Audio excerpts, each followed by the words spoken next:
Good morning, everyone. Welcome to Dollars with Sense. Hi, everybody. I'm Ella Lang.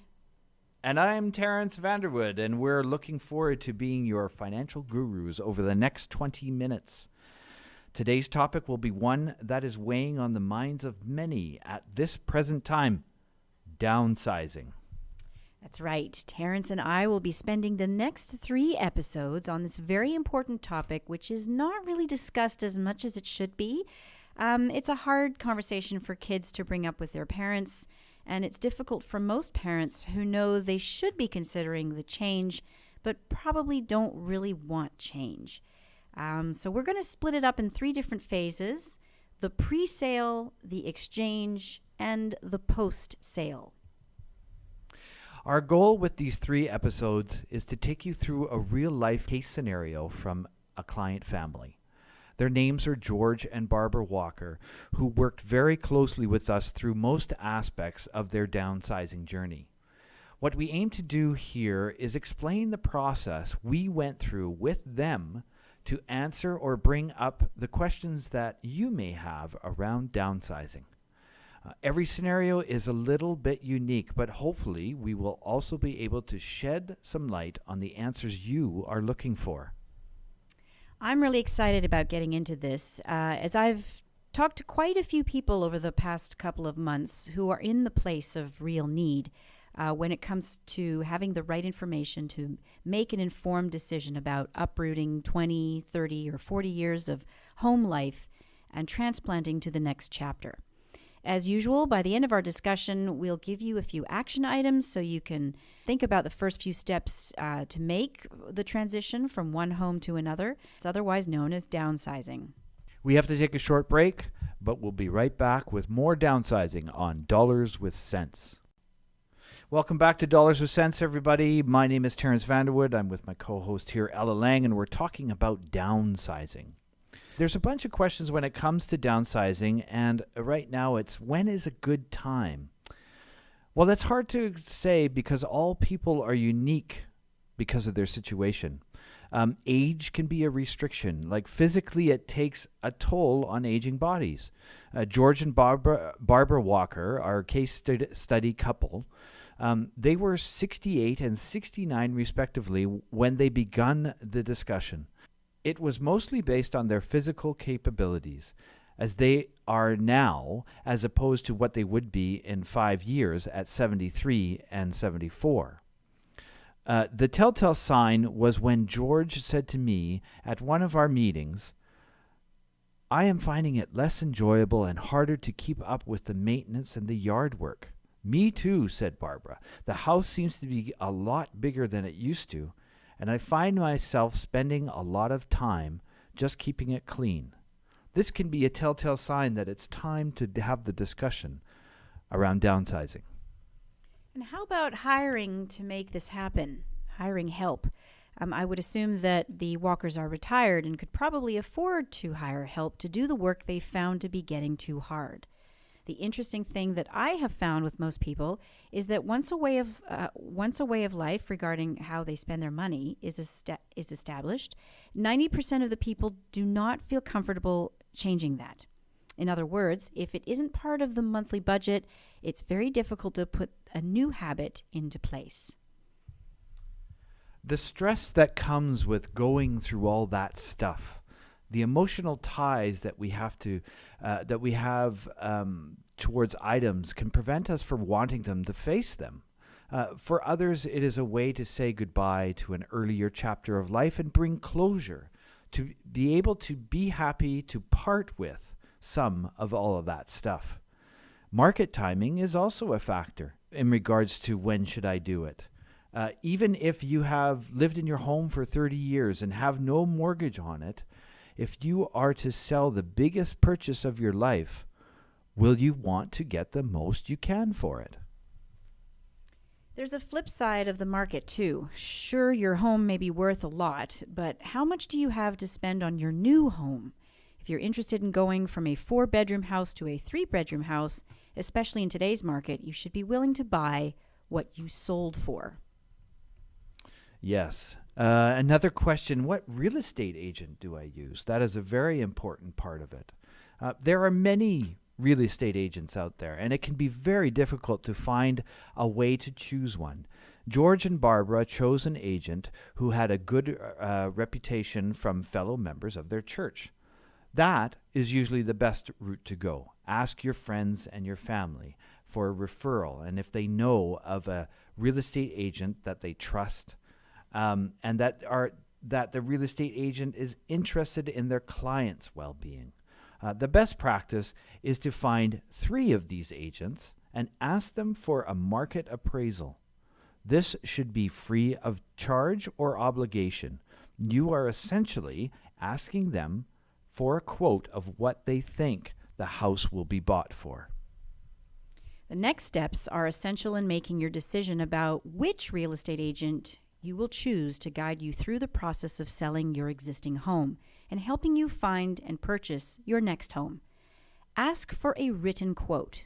The realtors who are not able to give you a breakdown of what they think they can sell it for are the ones that I personally wouldn't go with. If they say they don't have time, then, in my opinion, they're saying to you, the client, that you're not worth it. Trust me, you do not want to have that kind of realtor in your corner.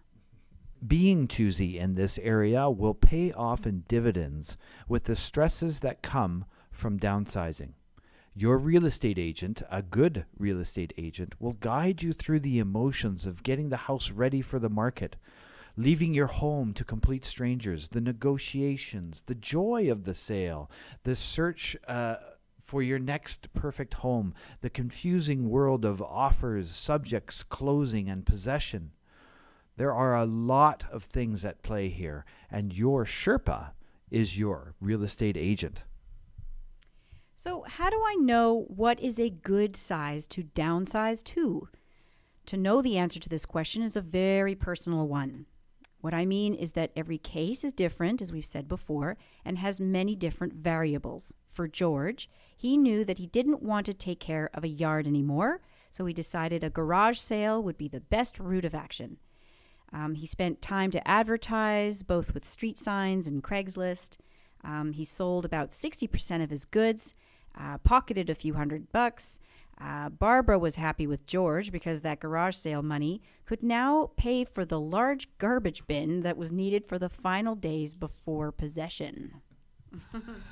Yes, that was quite funny when Barbara put her foot down and said, "We're getting the garbage bin." But to put some numbers to the scenario of the Walkers, their property was a 10,000 square foot lot with a 3,800 square foot house. That's the house that they downsized from, and they moved into a 19th floor apartment with 1,700 square feet of living space. Their living room, master, second bedroom, and bathrooms were close to the same size in both houses, and this is what they had become accustomed to. Most of what did not make it into the smaller home was basement furniture and garage items that were either not useful anymore or not appropriate to condo living. This is a great exercise you can do at home over the next 2 weeks, for example. During your normal routine, take note of the rooms you frequent the least in your current home.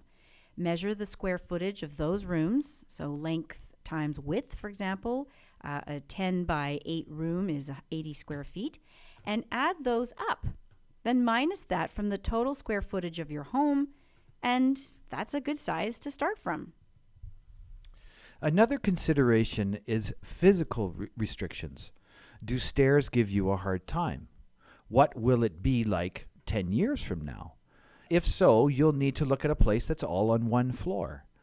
Does being up at high levels scare you, and do you enjoy being outside? Then a ground floor or a second floor is better for you. Do you still want to have a yard, but much more manageable, in other words, a much smaller size? Perhaps a townhouse is your solution. As you can see, the variables are pretty much limitless and can quickly become overwhelming. The most important part of this process is clarifying your intentions, making yourself aware of what in your life matters the most to you. By identifying what you need to have to create a happy life for yourself in this next chapter, You set yourself up for not only a much less stressful process of downsizing, but you will be more pleased with your results when you do arrive in your new home. We need to take a break here, but when we come back, we'll look at the 3 steps needed for the financial structure that will be in place to buy your next home while you're still living in your current home. This is Ella Lang and Terence Vanderwood, and you are listening to Dollars with Sense. Thanks for coming back to Dollars with Sense. For today's topic is downsizing. This is a 3-part series on a very important topic that is top of mind for many of you in the Tri-Cities. For the next 5 minutes, we will be enlightening you about the financial structure with our knowledge and the specific experience of our case study, Barbara and George Walker. Now, this aspect of the journey can be quite complicated. According to the Walkers, it is simple. We have a house that is worth $1.1 million and we'll be buying in the range of $550,000. We have the money in the house, so why all the paperwork, statements, and information? Of course, an honest transaction is everyone's intention, except for the few bad apples in the bunch that are trying to pull a fast one. The lending institutions have to be sure all your information is correct, and they need record proof of that. Remember, this is not just swapping this for that. We're talking about $500,000. This is where you get to the point where you have to decide between these next 3 steps. You can choose any number to go to first. Your financial gurus highly recommend taking these steps in order. Number 1, call your financial planner. This person, he or she, is the quarterback of your financial team, and this may be your largest transaction yet. If you have a good financial planner, he will have the professionals in place that you need to continue to the next step and the 3rd one. If you do not have a good one, do yourself a really big favor and call us, 778-879-0820, or email us at 2financialgurus@gmail.com. That's the number 2financialgurus@gmail.com, and we would be happy to give you a second opinion for no cost or obligation. So step 2, find a mortgage broker. I cannot stress enough how much of an ally a great mortgage broker is. Like real estate agents, there are a lot of mortgage brokers, so it can be quite an overwhelming one situation to find a good one. Again, ask your financial planner, and he or she will be able to refer you to a good one. A mortgage broker receives payment from the lending institution. Roughly amount is $2,200 for a $3,000 mortgage. $300,000 mortgage. Thank you. Excuse me. As you would do when interviewing financial advisors, ask prospective mortgage brokers how they are compensated in terms of commissions, trailer fees, bonuses, and other perks. Then ask them this question: are there any potential risks that would affect their ability to place my needs above the lender's? Mortgage brokers, like mortgage specialists at a bank, deserve to get paid. But the responsibility falls on you, the client, to ensure that you're getting value for the services they provide. This last step, step number 3, I would recommend not to take directly. The sad part is that this is the route the majority of people do choose. If you are using a financial planner's mortgage broker, this step will come to you. This 3rd step is going to the bank. The reason why this is the last recommendation is because even though there is a mortgage specialist in the bank, they can only offer what the institution has. You have the least amount of choices by going this route. I believe the reason why it is mostly chosen is because it is the path of least resistance, and that is totally understandable, especially if financial speak makes you go bug-eyed. But again, this is the reason for a financial planner. He or she is your interpreter. So these 3 steps are necessary to get yourself set up to be ready for a big transaction such as what the Walkers went through.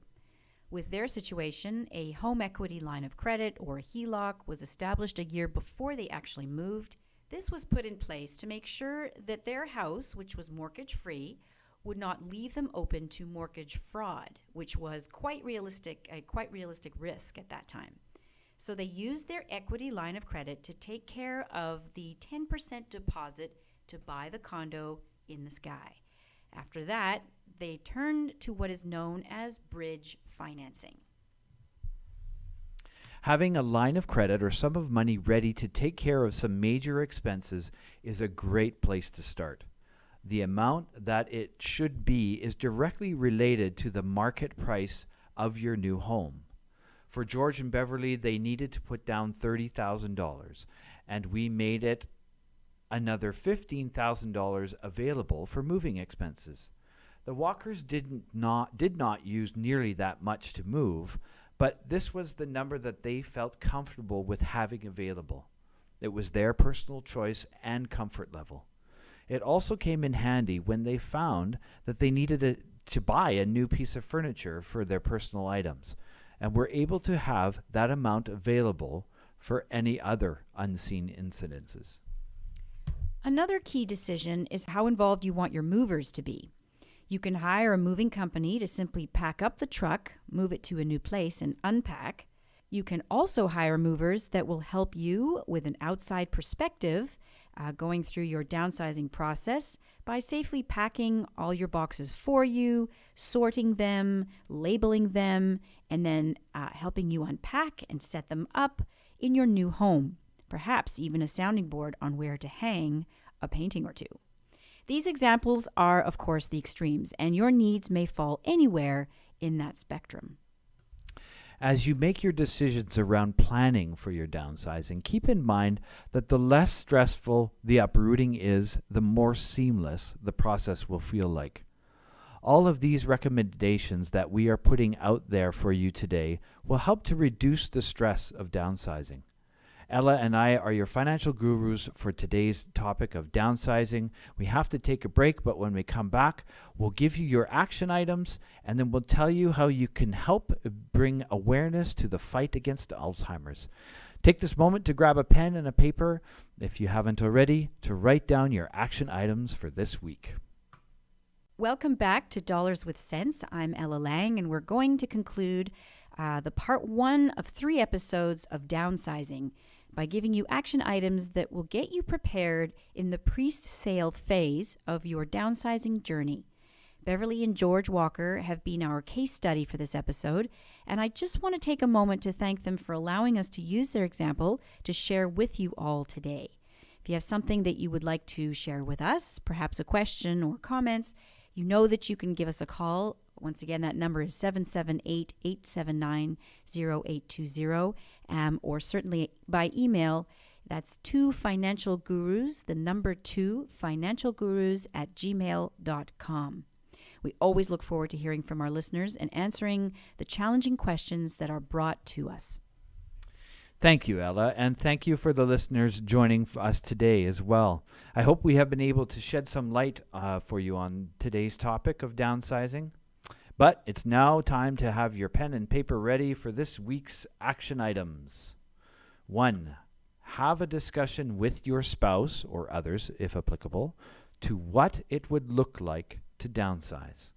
Make sure you take into consideration what your daily activity will look like in 10 to 20 years. Item number 2, decide what a good square footage size would be for you by measuring the rooms that you used least and reducing them from your overall square footage of your current home. This will give you a rough idea of the size you need for your lifestyle and give you a good starting point of what type of housing is right for you. Number 3, find 3 real estate agents and ask them for a written market appraisal for your current home.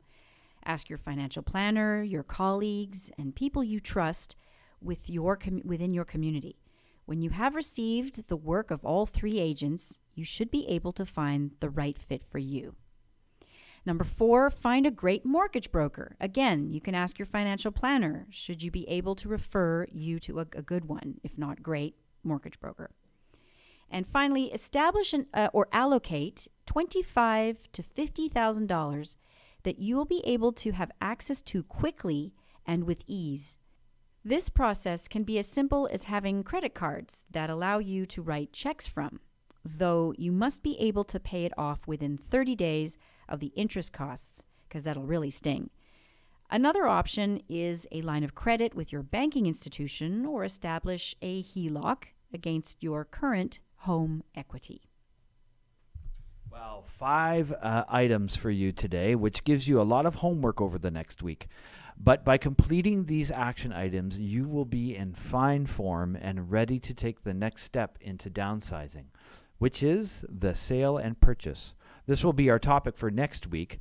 Before we go, though, we'd just like to invite you to a special event we're very proud to promote here on Dollars with Sense, as Investors Group is sponsoring the 10th annual Walk for Alzheimer's, Making Memories Matter. In BC, over 70,000 people are living with dementia, and sadly this number is growing. The Alzheimer's Society of BC supports those diagnosed with Alzheimer's and dementia, as well as their families. So that's going to be on Sunday, May the 1st, and it's a fantastic walk on the Traboulet Poco Trail in Port Coquitlam. You can register at High Creek Recreation Center in the gymnasium, which is on 1379 Laurier Avenue in Port Coquitlam, and that's between 1 and 3. So it's not a full-day commitment, which is cool, and it means that you can have a fresh, wonderful walk in the beautiful trail that we have with your friends, with your family. You can bring your kids, walk your dog. You'll see work colleagues, a fantastic way to catch up with your neighbors. I'm guaranteed it's going to be good weather. I hope I don't regret that now. Each Investors Group Walk with Alzheimer's is held in honor of someone in our community. This year, the Tri-Cities and Ridge Meadows Walk 216 honoree is Mr. Douglas Charles. You can read about his story on the website. That's www.walkforalzheimers.ca. And you'll certainly be able to find the walk in your neighborhood from that website. You can also find out how to donate to a participant or a team through this website. And you can participate by either forming your own team or joining an existing team or registering as an individual. We should be at around 5,000 walkers in the Lower Mainland. That's 5,000 people coming out to support the Alzheimer's. Among those of us walking on May 1st in the Tri-City area will be the Tri-City councillors, our mayors, MLAs, and MPs. So you get a chance to say hi to them. And we've raised over $300,000 in BC alone and $1.7 million nationwide so far. Thank you so much for all of that. These efforts continue to support those afflicted with this devastating disease. Let's make memories matter. Sign up at www.walkforalzheimers.ca. That's amazing. Amazing numbers. Thank you so much, everybody. And thank you for listening to Dollars with Sense. Again, you can find us on Facebook under Dollars with Sense, podcasts and transcripts from today's show and previous shows. Write to us at 2financialgurus, the number 2financialgurus@gmail.com. Again, the number you can call us at is 778-879-0820. And certainly, don't forget, you got to join us next week to hear Downsizing Part 2, the sale and purchase. Thanks, everybody, and have a great week. I'm Terence Vanderwood with Ella Lang, and may your sense and dollars be with you.